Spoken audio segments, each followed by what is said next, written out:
What's up, ladies and gentlemen?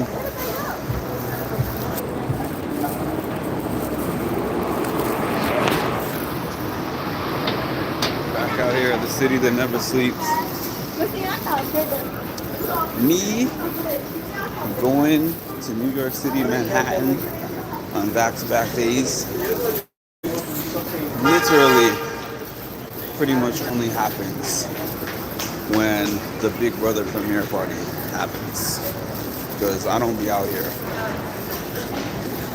People can get me out here once in a blue, but this is not like a common occurrence for me, for sure. But last year was my first Big Brother premiere party. I was here the first and second day, except last year was a little bit different because it wasn't a 2-day premiere. What's up, Bill? This year is actually a 2-day premiere. So, as I told y'all yesterday, when you're at these premiere parties, you can't actually hear the show.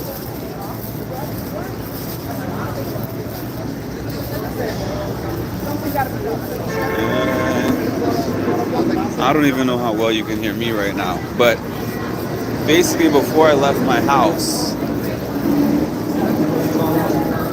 6th Avenue, before I left my house, I reviewed the episode a little bit.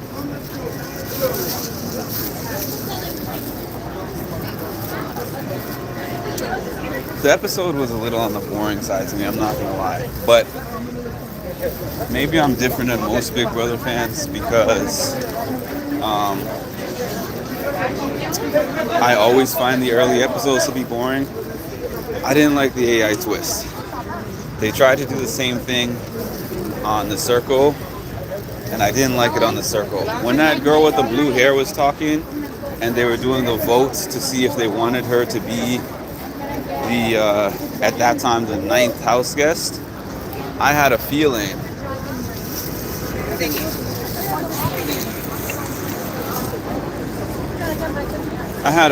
that that was not actually going to be a real person. Like, when she was like, oh, I fooled you.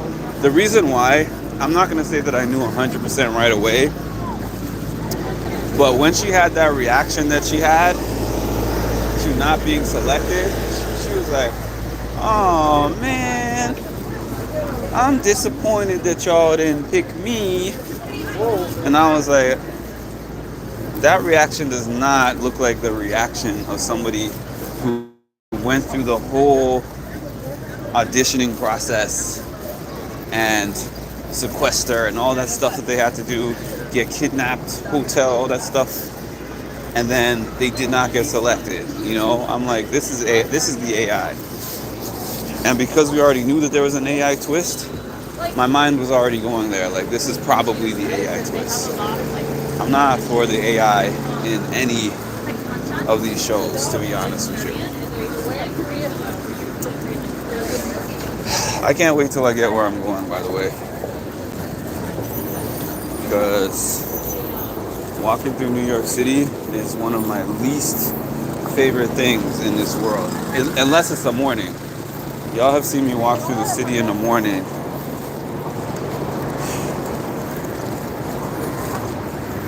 And I like it when it's quiet, and I like it when it's not like, you know, like a million people in the street, but funny enough, different strokes for different folks, because like when my sister comes in here, she loves walking through all this stuff. Like this is like her playground. Oh, I love all the people and I love all the chaos. Not me. So yeah, the episode, let's see, Mackenzie, they had like this Simon type of game. They had a couple of games. Let me think. The first game was a game where they had to put their head in the cylinder thing, and then they had to do one of those descramble the letters. At first, when I looked at it, and I was like, "Oh my God, snakes!" and and cockroaches and stuff. I was like, oh, that's crazy. But then when I looked and saw the fact that those insects or whatever reptiles weren't actually touching them, I'm like, yeah, that would probably scare me a little bit, but it's not that crazy because they're not touching those things. I've seen, the challenge where they have to eat cockroaches or, fear factor type stuff. So that wasn't that crazy to me. I think I'd be really good at that de-scramble game. And then the game where you had to spin on the chair. I'm not particularly good at spinning stuff and getting dizzy. Yes, this is my dad's shirt. Thank you. I'm not particularly good at spinning stuff. So, at spinning on stuff, I should say. It makes me nauseous. So that part might be a little bit hard, but still, it's like a carnival game. Simon, if y'all remember the game Simon, press the buttons. Mackenzie was the one who wins that game. And I don't know, I think maybe she got some kind of secret advantage, I think they were saying. And then the person who finished in last place is Chelsea. I don't know what happens to Chelsea. Nether regions? I don't know.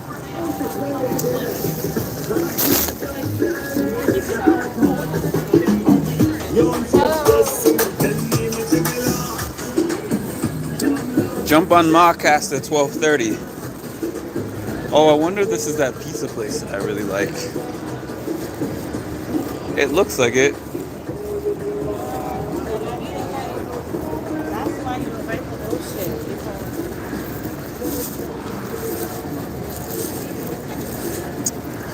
I should have left a little bit earlier, but it's okay. The episode starts at 9.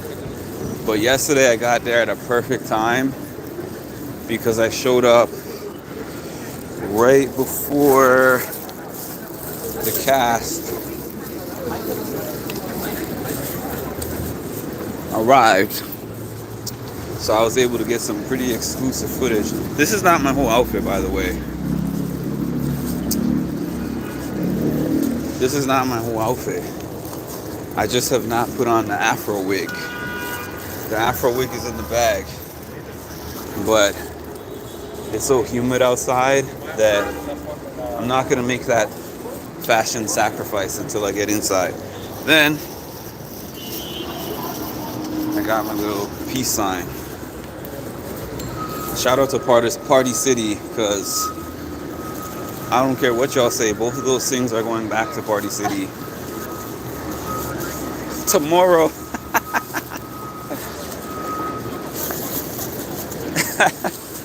Both of those things are going back to Party City. Used and everything. I mean, it looked like it was used already. Taped it up.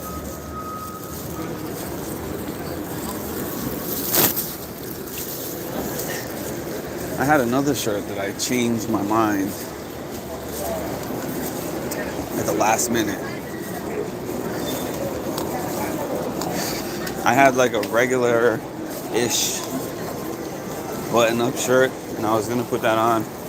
I was going through my closet, and I was like, you know what? Nobody else is gonna have a shirt like this. I remember, like, growing up, I know now I'm straying away from what I was talking about originally, but growing up, I remember my dad used to always pick me up from school in all these African clothes. And based on like where we were living at that time, I was like, why does he have to embarrass me wearing all these African shirts and African get-ups? I didn't like it. I didn't like when he showed up in that stuff. Like he's showing up to my parent-teacher conference and things like this. But nowadays, put these on and I walk around and people are like, where'd you get that? Some of them are his. Some of them are things that I got from him because he wanted to give me all his clothes. I refused to take his clothes when he was alive because it was like, taking the clothes while he was alive felt like admitting that he wasn't going to be here forever. But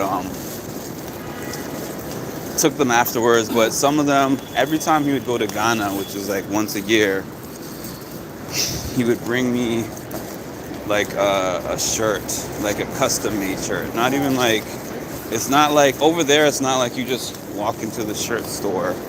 I mean, I'm sure they have some pre-made stuff, but generally you don't just walk in the shirt store and say, oh, let me pick out which one that I want.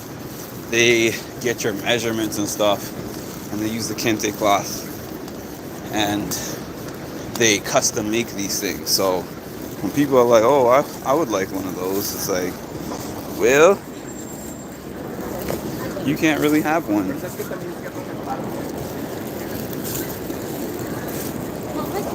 Oh yeah, just have.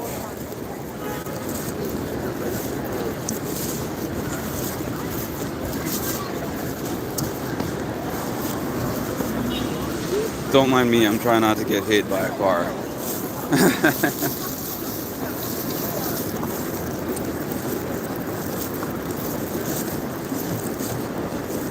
Okay.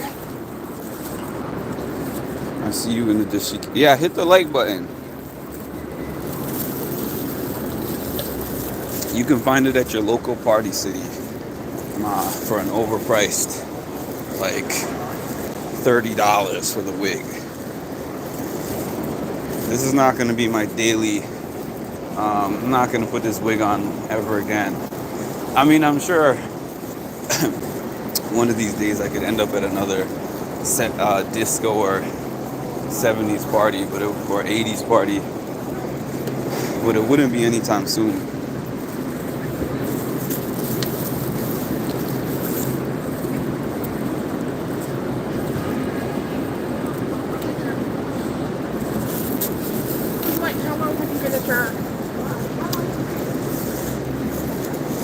We got 8 minutes to go.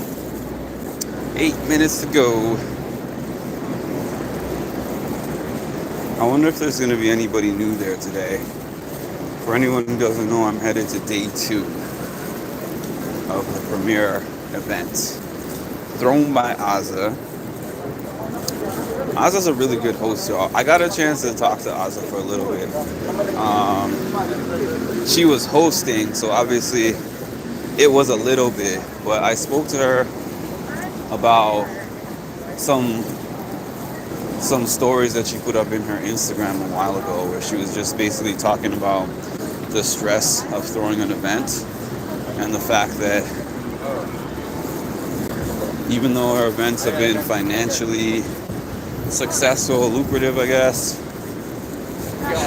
they have been stressful. I've never seen that before. That's pretty cool. Got an Amazon guy on a bike. Hi, Edward. And I told her I don't understand on that level, because I'm not throwing these events, so I don't feel the stress that you feel. But yesterday, I actually did feel stressed to come to the event beforehand, because I was very tired. I had a migraine before I left, and I was like, I'm here to make content instead of just here to enjoy myself like everybody else. So I felt a fraction of the stress that she felt, but I told her that I'm just impressed by her ability to still, go around the room, make everybody feel welcome. She gives people hugs, takes pictures, I tell Wendell the same thing. I mean, he has not expressed that kind of stress when he throws his Survivor events, because, I don't know, it's like, maybe he experiences it, but it doesn't look like it. Wendell is built different, he seems to love these things.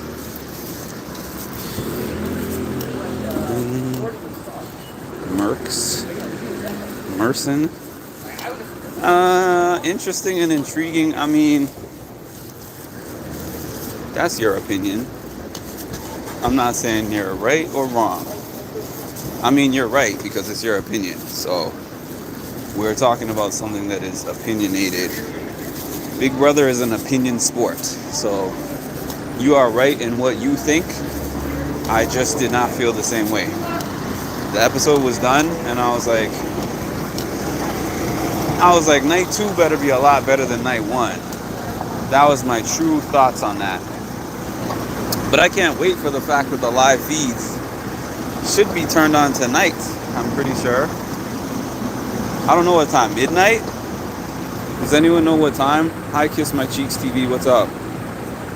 Yeah, I thought the first episode was boring. For sure. For sure, we can link up for BB. Hit me up. Yeah, I mean, it had enough potential, though, to keep me interested enough. Like, it had enough potential for me to say, okay, maybe night 2, when we learn a little bit more about the twist action going on, I'll be more excited. Midnight or 1? Okay, so depending on when I leave the event,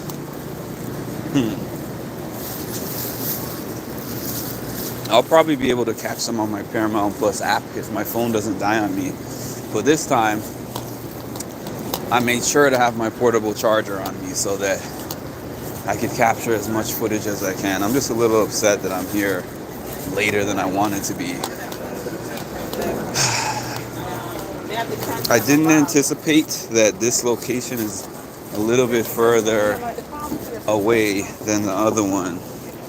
But I'm 4 minutes away. Second 8 looks more interesting than last night's 8. You didn't like your girl Angela? Mawcast? You ain't like your girl Angela? Ooh, first donation of the season. Thank you, Edward.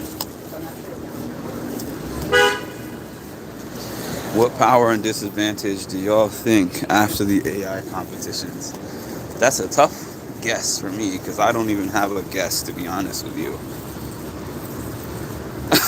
I liked Angela more than my dad. That is messed up, Mawcast. Now I understand why you like Lisa so much. You're just looking for a figure to replace him.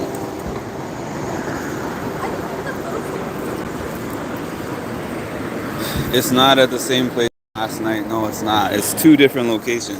I actually really like the location of last night because I've been there so many times now. I'm familiar with it and I know exactly how to get there, and I'm terrible navigating through New York City, so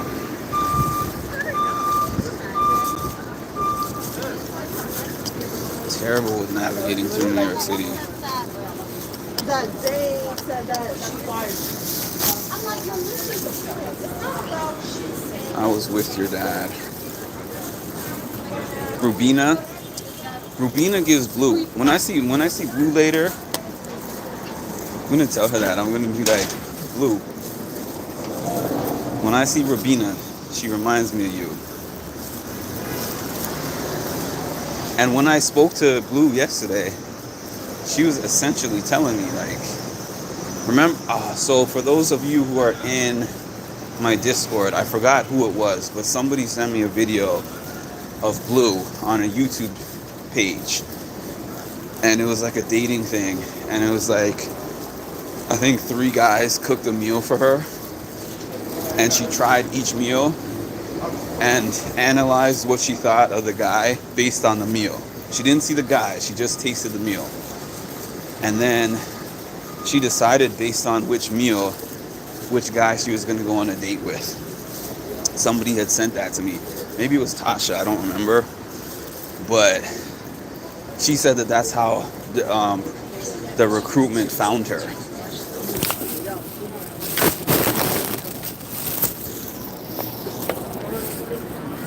She didn't apply. They found her. She said they found her based on that video. And then she said she thought it was a queer dating show. That's exactly what she said to me yesterday. So, AKA, when you saw her in there and she was like, oh, this is gonna be cool, kitty kitty purr purr.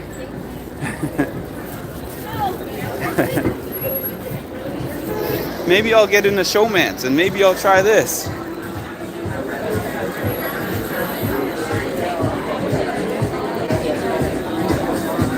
It's bumping out here. Okay, I think I'm here. All right, y'all. I gotta jump off. I'll talk to y'all soon.